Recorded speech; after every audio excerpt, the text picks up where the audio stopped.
Kemudian Yosafat mendapat perhentian bersama-sama dengan nenek moyangnya, dan ia dikuburkan di samping nenek moyangnya di kota Daud. Maka Yoram anaknya menjadi raja menggantikan dia. Saudara-saudaranya, anak-anak Yosafat, ialah Azaria, Yehiel, Zakaria, Azariahu, Mikael, dan Sefaja. Mereka semua anak-anak Yosafat, raja Israel. Ayahnya memberikan kepada mereka banyak pemberian, berupa emas dan perak, dan barang-barang berharga, juga kota-kota berkubu di Yehuda. Tetapi kedudukan raja diberikannya kepada Yoram, karena dialah anak sulungnya. Sesudah Yoram memegang pemerintahan atas kerajaan ayahnya dan merasa dirinya kuat, ia membunuh dengan pedang semua saudaranya dan juga beberapa pembesar Israel. Yoram berumur 32 tahun pada waktu ia menjadi raja, dan 8 tahun lamanya ia memerintah di Yerusalem. Ia hidup menurut kelakuan raja-raja Israel, seperti yang dilakukan keluarga Ahab, sebab yang menjadi istrinya adalah anak Ahab. Ia melakukan apa yang jahat di mata Tuhan. Namun demikian, Tuhan tidak mau memusnahkan keluarga Daud oleh karena perjanjian yang diikatnya dengan Daud, sesuai dengan yang dijanjikannya, bahwa ia hendak memberikan keturunan kepadanya dan kepada anak-anaknya untuk selama-lamanya. Pada zamannya, memberontaklah Edom terhadap kekuasaan Yehuda, dan mereka mengangkat seorang raja atas mereka sendiri. Maka majulah Yoram dengan panglima-panglimanya serta seluruh keretanya. Pada waktu malam bangunlah ia, lalu bersama-sama dengan para panglima pasukan kereta, ia menerobos barisan orang Edom yang mengepung dia. Demikianlah Edom memberontak kekuasaan Yehuda, dan terlepas sampai sekarang ini. Lalu Libna pun memberontak terhadap kekuasaannya pada masa itu juga. Itu disebabkan karena ia telah meninggalkan Tuhan, Allah nenek moyangnya. Lagi pula ia membuat bukit-bukit pengorbanan di gunung-gunung Yehuda. Ia membujuk penduduk Yerusalem untuk berzina, dan ia menyesatkan Yehuda. Lalu sampailah kepadanya sebuah surat dari Nabi Elia yang bunyinya, Beginilah firman Tuhan, Allah Daud, bapa leluhurmu.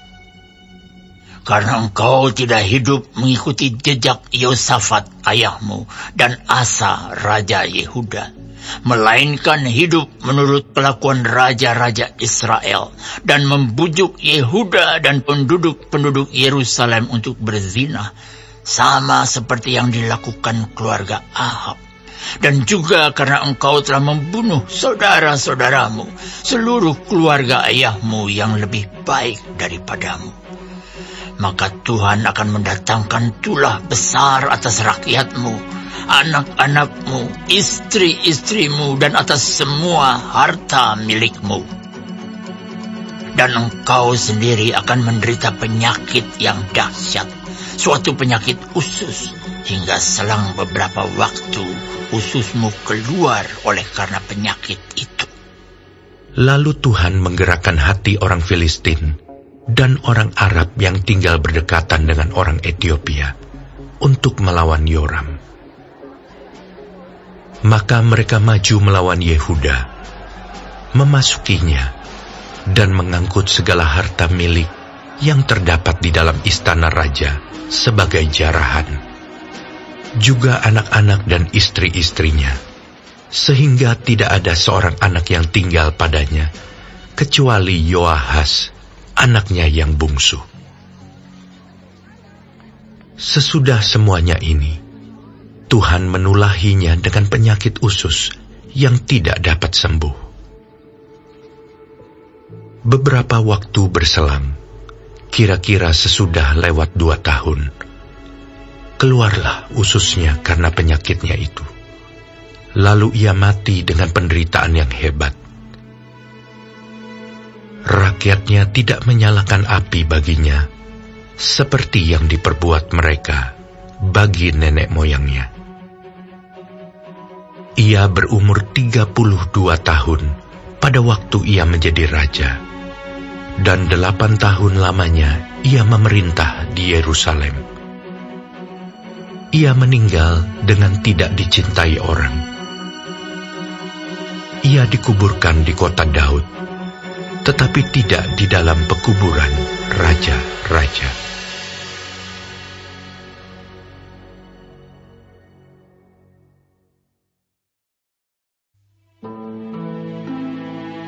Lalu penduduk Yerusalem mengangkat Ahazia, anaknya yang bungsu, menjadi raja menggantikan dia, karena semua anaknya yang lebih tua umurnya telah dibunuh oleh gerombolan yang datang ke tempat perkemahan bersama-sama orang-orang Arab.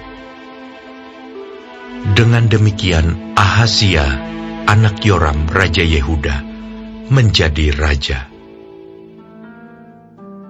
Ahazia berumur 42 tahun pada waktu ia menjadi raja, dan setahun lamanya ia memerintah di Yerusalem.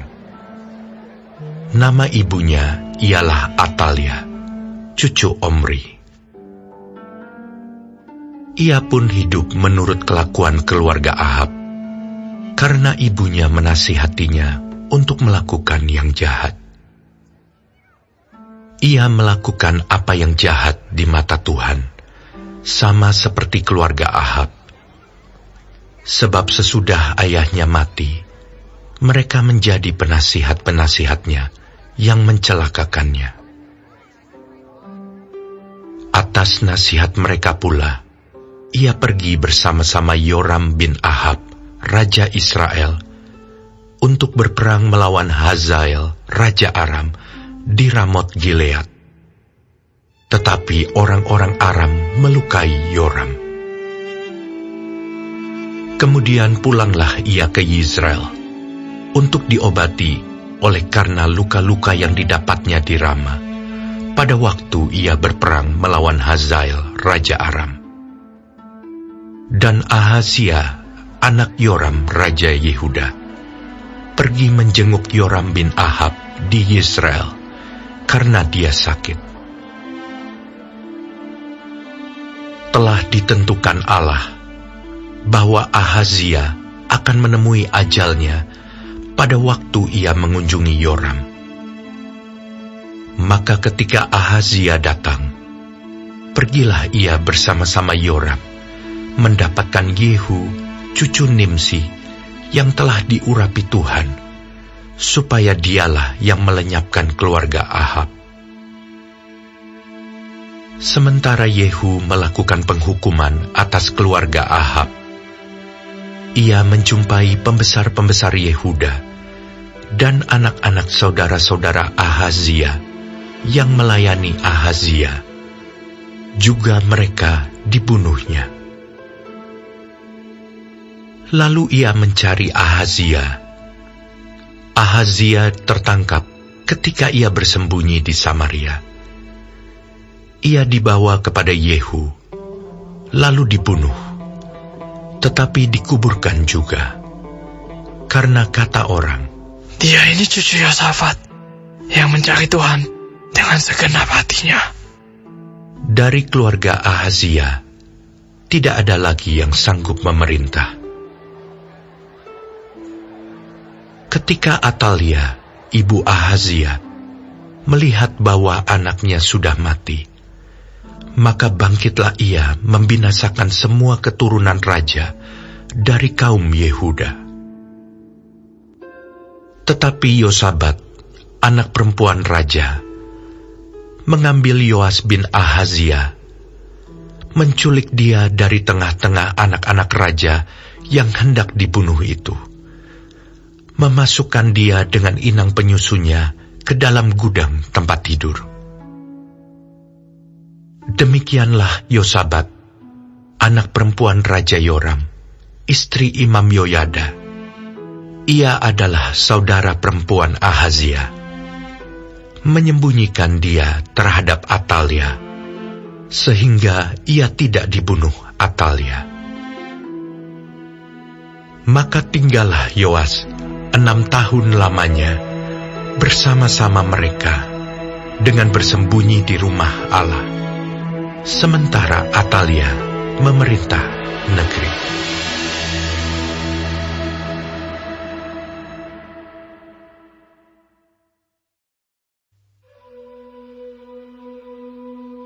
Tetapi dalam tahun ke-7 Yoyada memberanikan diri, dan ia mengadakan persepakatan dengan para kepala pasukan 100, yakni Azaria bin Yeroham, Ismail bin Yohanan, Azaria bin Obed, Maasea bin Adaya, dan Elisafat bin Sikri. Mereka mengelilingi Yehuda dan mengumpulkan orang-orang Lewi dari semua kota di Yehuda, serta kepala-kepala puak orang Israel, dan mereka semua datang ke Yerusalem. Lalu seluruh jemaah itu mengikat perjanjian dengan raja di rumah Allah. Kata Yoyada kepada mereka, "Lihatlah anak raja, biarlah ia memerintah seperti yang telah difirmankan Tuhan tentang anak-anak Daud. Inilah yang harus kamu lakukan. Sepertiga dari kamu, yakni yang selesai bertugas pada hari Sabat, baik imam maupun orang Lewi, haruslah menjadi penunggu pintu. Sepertiga lagi haruslah berada di istana raja, dan sepertiga pula di pintu gerbang dasar. Sedang seluruh rakyat haruslah berada di pelataran rumah Tuhan. Siapapun tidak boleh memasuki rumah Tuhan, selain daripada para imam dan orang-orang Lewi yang bertugas. Mereka boleh masuk karena mereka kudus, tetapi seluruh rakyat haruslah mentaati peraturan Tuhan. Dalam pada itu, orang-orang Lewi haruslah mengelilingi raja dari segala penjuru, masing-masing dengan senjatanya di tangannya. Dan siapa yang memasuki rumah itu haruslah dibunuh. Dan baiklah kamu menyertai raja setiap kali ia keluar atau masuk." Orang-orang Lewi dan seluruh Yehuda melakukan tepat seperti yang diperintahkan Imam Yoyada. Masing-masing mengambil orang-orangnya yang selesai bertugas pada hari Sabat, bersama-sama dengan orang-orang yang masuk bertugas pada hari itu. Karena Imam Yoyada tidak membebaskan rombongan-rombongan itu.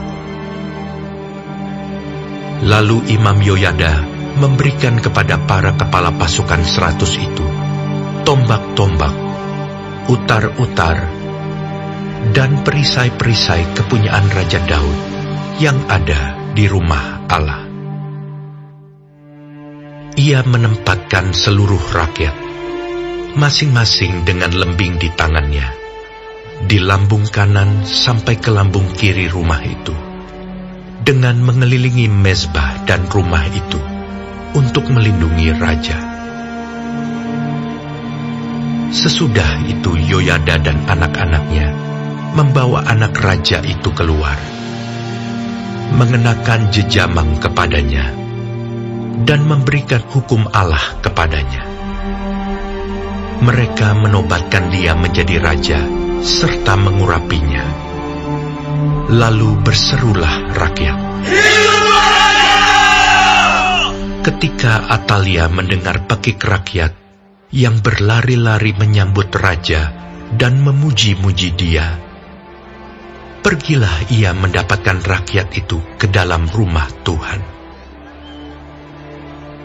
Lalu dilihatnyalah raja berdiri dekat tiangnya pada jalan masuk, sedang para pemimpin dengan para pemegang nafiri ada dekat raja. Dan seluruh rakyat negeri bersukaria sambil meniup nafiri, sedang para penyanyi dengan alat-alat musik mereka memimpin nyanyian puji-pujian. Maka Atalia mengoyakkan pakaiannya sambil berkata, "Hianat! Hianat!" Tetapi Imam Yoyada menyuruh keluar para kepala pasukan 100, yakni orang-orang yang mengepalai tentara. Katanya kepada mereka, Bawalah dia keluar dari antara barisan. Siapa yang memihak kepadanya harus dibunuh dengan pedang.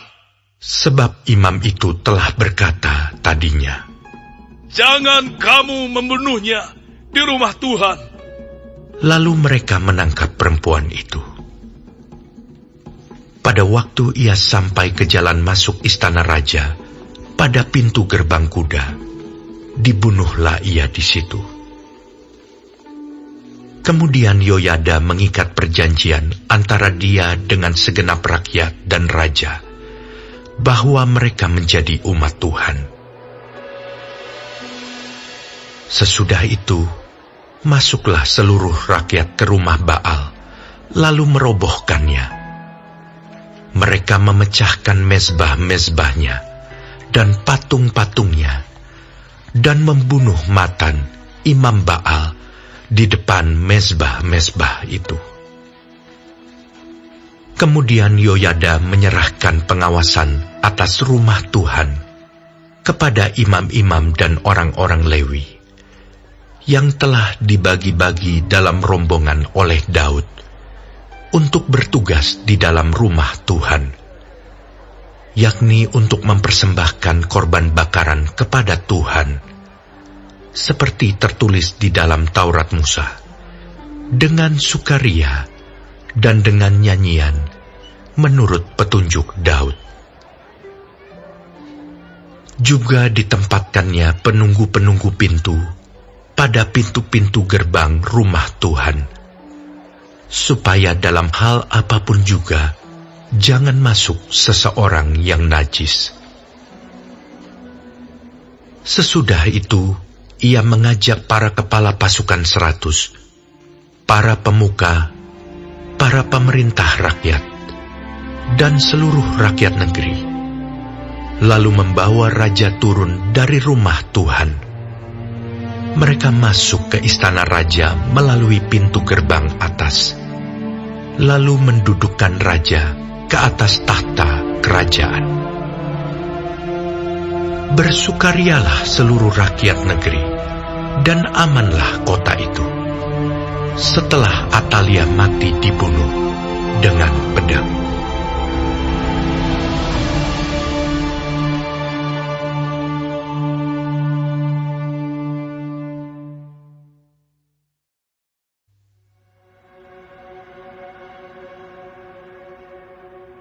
Yoas berumur 7 tahun pada waktu ia menjadi raja, dan 40 tahun lamanya ia memerintah di Yerusalem. Nama ibunya ialah Zipia dari Bersyeba. Yoas melakukan apa yang benar di mata Tuhan selama hidup Imam Yoyada. Yoyada mengambil 2 orang istri bagi dia. Dari mereka ia mendapat anak laki-laki dan anak perempuan. Kemudian Yoas bermaksud untuk membaharui rumah Tuhan. Ia mengumpulkan para imam dan orang Lewi, dan berkata kepada mereka, Pergilah kamu ke kota-kota Yehuda, dan kumpulkanlah uang dari seluruh orang Israel untuk memperbaiki rumah Allahmu setiap tahun. Lakukanlah hal itu dengan segera. Tetapi orang Lewi itu tidak melakukannya dengan segera.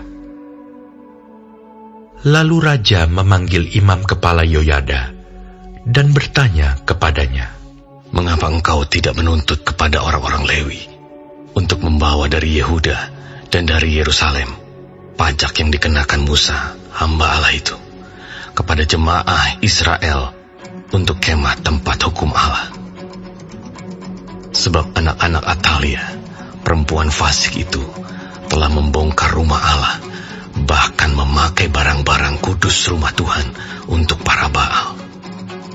Sesudah itu, raja memerintahkan supaya dibuat sebuah peti dan ditempatkan di depan pintu gerbang rumah Tuhan.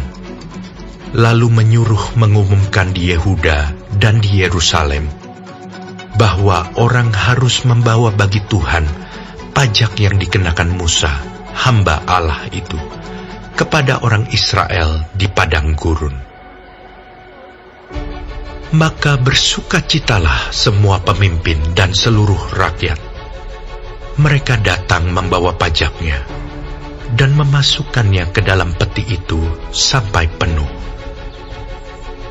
Setiap kali peti itu dibawa masuk untuk diperiksa oleh orang-orang Lewi atas nama raja, dan apabila mereka melihat bahwa sudah banyak uang di dalamnya, maka datanglah panitera raja dan kuasa usaha imam kepala mengeluarkan isi peti itu. Kemudian mereka mengangkat peti itu, lalu menaruhnya pula di tempatnya. Demikianlah mereka lakukan setiap kali, dan banyaklah uang yang dikumpulkan. Raja dan Yoyada menyerahkan uang itu kepada mereka yang memanduri pekerjaan pada rumah Tuhan. Mereka ini mengupah tukang-tukang pahat dan tukang-tukang kayu untuk membaharui rumah Tuhan. Juga tukang-tukang besi dan tembaga untuk memperbaiki rumah Tuhan. Setelah itu, mulailah tukang-tukang itu bekerja. Pekerjaan perbaikan maju di bawah tangan mereka.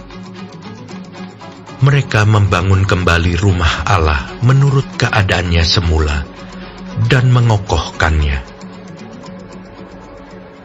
Setelah mereka selesai, mereka membawa uang yang kelebihan kepada Raja dan Yoyada.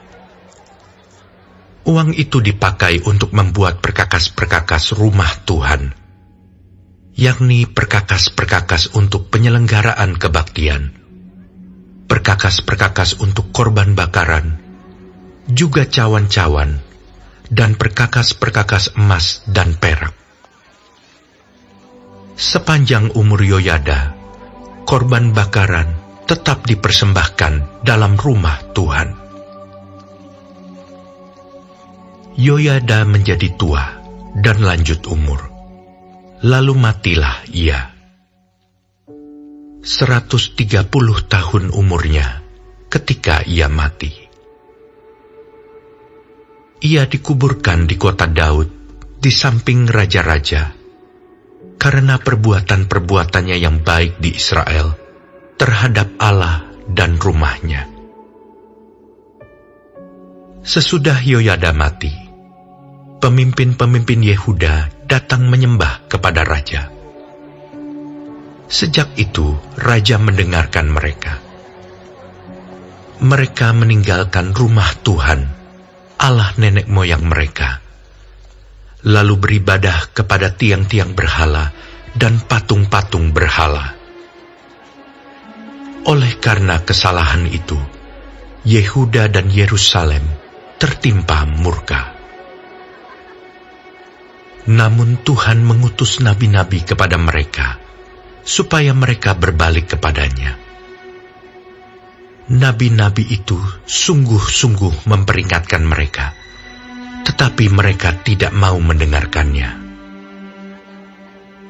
Lalu roh Allah menguasai Zakaria, anak Imam Yoyada, Ia tampil di depan rakyat dan berkata kepada mereka, "Beginilah firman Allah. Mengapa kamu melanggar perintah-perintah Tuhan, sehingga kamu tidak beruntung?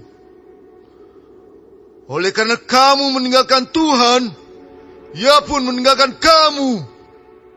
Tetapi mereka mengadakan persepakatan terhadap dia.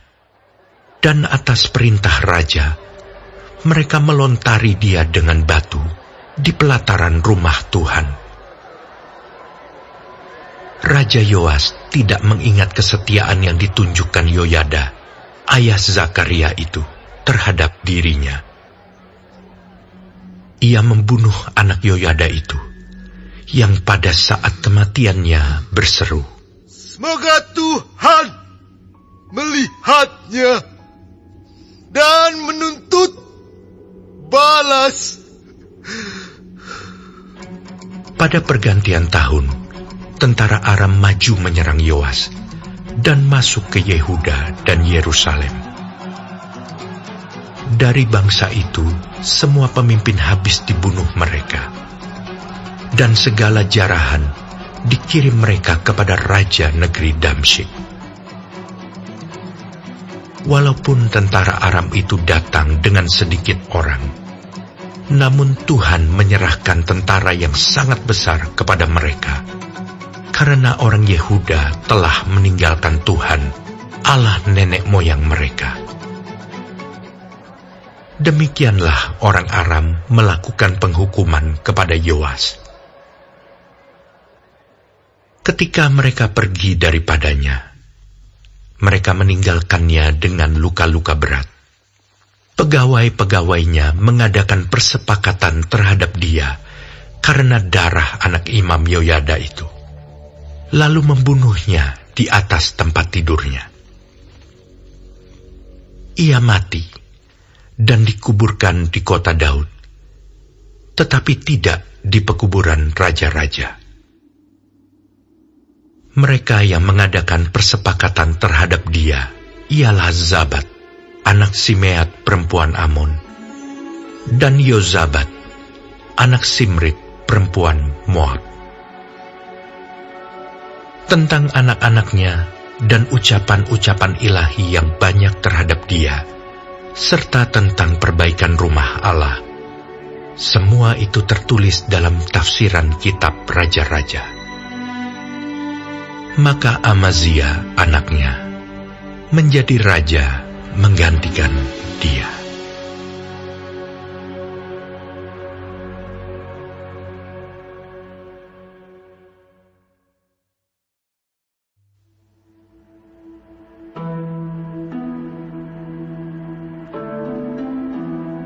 Amazia berumur 25 tahun pada waktu ia menjadi raja.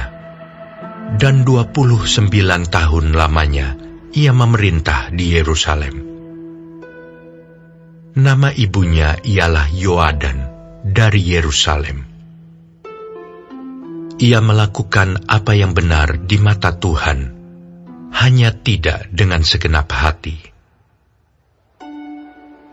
Segera sesudah kuasa kerajaan itu kokoh di tangannya, dibunuhnyalah pegawai-pegawainya yang telah membunuh raja, yaitu ayahnya. Tetapi anak-anak mereka tidak dihukum mati olehnya, melainkan ia bertindak sesuai dengan apa yang tertulis dalam Taurat, yakni kitab Musa, di mana Tuhan telah memberi perintah. Janganlah ayah mati karena anaknya. Janganlah juga anak mati karena ayahnya. Melainkan setiap orang harus mati karena dosanya sendiri. Lalu Amazia mengumpulkan orang Yehuda dan menyuruh mereka, yakni seluruh orang Yehuda dan Benyamin, berdiri menurut puak-puaknya di bawah kepala-kepala pasukan 1000 dan kepala-kepala pasukan 100. Ketika ia menghitung mereka yang berumur 20 tahun ke atas, didapatinya 300.000 teruna yang sanggup keluar berperang dengan tombak dan perisai. Selain itu, ia menyewa 100.000 pahlawan yang gagah perkasa dari Israel dengan bayaran 100 talenta perak. Tetapi seorang abdi Allah datang kepadanya dan berkata, "Ya Raja, janganlah tentara Israel dibiarkan bergabung kepada tuanku, karena Tuhan tidak menyertai Israel, yakni semua Bani Efraim ini. Dan jikalau mereka bergabung juga, bagaimanapun juga perbuatan dan kekuatanmu di dalam perang, Allah akan menggelincirkan engkau di depan musuh. Sebab Allah mempunyai kuasa untuk menolong dan menggelincirkan." Lalu kata Amazia kepada abdi Allah itu, Bagaimana dengan 100 talenta yang telah kuberikan kepada pasukan-pasukan Israel itu? Jawab abdi Allah itu, "Tuhan dapat memberikan lebih daripada itu kepadamu." Kemudian Amazia memisahkan pasukan yang datang bergabung kepadanya dari Efraim, supaya mereka kembali ke tempat tinggalnya. Maka sangat marahlah mereka terhadap Yehuda. Mereka kembali ke tempat tinggalnya dengan marah yang menyala-nyala. Amazia mendapat keberanian, lalu memimpin rakyatnya ke lembah Asin, dan memukul kalah 10.000 orang dari Bani Seir. Selain itu, 10.000 orang ditawan hidup-hidup oleh Bani Yehuda, dan dibawa ke suatu puncak bukit batu. Lalu mereka dicampakkan dari puncak bukit batu itu, sehingga hancurlah mereka semua. Tetapi orang-orang dari pasukan yang dipulangkan Amazia dan yang tidak diperbolehkan ikut berperang dengan dia, menyerbu kota-kota di Yehuda dari jurusan Samaria sampai ke Bet-Horon, dan menewaskan 3.000 orang penduduknya, dan merampas banyak jarahan. Ketika Amazia kembali, setelah mengalahkan orang-orang Edom itu, ia mendirikan para allah Bani Seir yang dibawanya pulang sebagai allahnya. Ia sujud menyembah kepada allah-allah itu dan membakar korban untuk mereka. Maka bangkitlah murka Tuhan terhadap Amazia. Ia menyuruh seorang nabi kepadanya yang berkata, "Mengapa engkau mencari Allah sesuatu bangsa yang tidak dapat melepaskan bangsanya sendiri dari tanganmu?" Waktu nabi sedang berbicara, berkatalah Amazia kepadanya, Apakah kami telah mengangkat engkau menjadi penasihat raja? Diamlah! Apakah engkau mau dibunuh? Lalu diamlah nabi itu setelah berkata, "Sekarang aku tahu bahwa Allah telah menentukan akan membinasakan engkau, karena engkau telah berbuat hal ini dan tidak mendengarkan nasihatku." Kemudian Amazia Raja Yehuda mengadakan perundingan, lalu menyuruh orang kepada Yoas bin Yoahas bin Yehu, Raja Israel, mengatakan, Mari kita mengadu tenaga. Tetapi Yoas, Raja Israel, menyuruh orang kepada Amazia, Raja Yehuda, mengatakan, Onak yang di Gunung Libanon mengirim pesan kepada pohon aras yang di Gunung Libanon. Bunyinya, berikanlah anakmu perempuan kepada anakku laki-laki menjadi istrinya. Tetapi binatang-binatang hutan yang ada di Gunung Libanon itu berjalan lewat dari sana lalu menginjak onak itu. Pikirmu engkau sudah mengalahkan Edom, sebab itu hatimu mengangkat-angkat dirimu untuk mendapat kehormatan. Sekarang tinggal saja di rumah. Untuk apa engkau menantang malapetaka? Sehingga engkau jatuh dan Yehuda bersama-sama engkau. Tetapi Amazia tidak mau mendengarkan. Sebab hal itu telah ditetapkan Allah yang hendak menyerahkan mereka ke dalam tangan Yoas, karena mereka telah mencari Allah orang Edom. Sebab itu majulah Yoas, Raja Israel, lalu mengadu tenagalah mereka. Ia dan Amazia, Raja Yehuda, di Bet-Semes yang termasuk wilayah Yehuda. Yehuda terpukul kalah oleh Israel, sehingga masing-masing lari ke kemahnya. Yoas, Raja Israel, menangkap Amazia, Raja Yehuda, anak Yoas bin Yoahaz, di Bet-Semes. Lalu Yoas membawa dia ke Yerusalem. Ia membongkar tembok Yerusalem dari pintu gerbang Efraim sampai ke pintu gerbang sudut, 400 hasta panjangnya. Sesudah itu, ia mengambil segala emas dan perak, dan segala perkakas yang terdapat dalam rumah Allah, dan yang berada di bawah pengawasan keluarga Obed-Edom, juga perbendaharaan istana raja, dan orang-orang sandera. Kemudian pulanglah ia ke Samaria. Amazia bin Yoas, Raja Yehuda, masih hidup 15 tahun lamanya, sesudah Yoas bin Yoahaz, Raja Israel, mati. Selebihnya dari riwayat Amazia, dari awal sampai akhir, bukankah semuanya itu tertulis dalam kitab Raja-Raja Yehuda dan Israel? Sejak Amazia menjauhi Tuhan, orang mengadakan persepakatan melawan dia di Yerusalem. Sebab itu, larilah ia ke Lakis. Tetapi mereka menyuruh mengejar dia ke Lakis, lalu dibunuhlah ia di sana. Ia diangkut dengan kuda, lalu dikuburkan di samping nenek moyangnya, di kota Daud.